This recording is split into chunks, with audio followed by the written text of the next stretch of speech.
Ay, naku, nawala. Ulitin natin.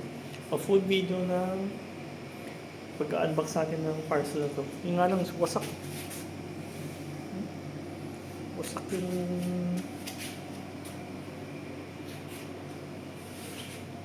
Wasak yung itsura ng parcel.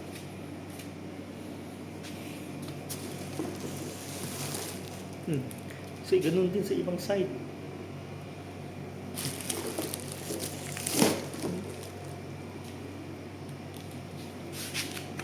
Daming punit.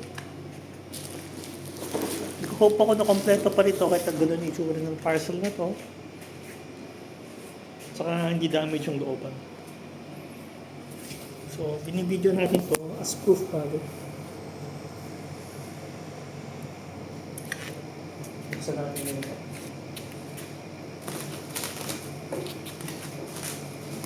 Siguro, pinit mo.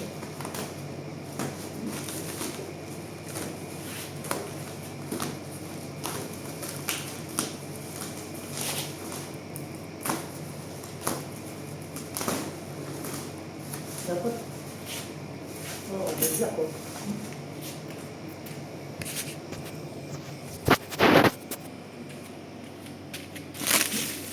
May biyak of seller, may biyak.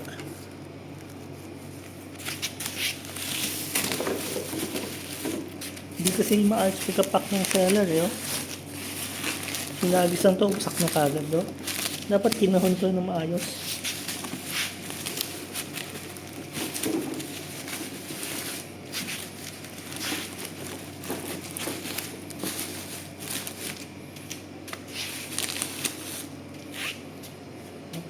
Meron na dito ka damage, defective kagad. Ganito yung pagpak ng seller. Mahina.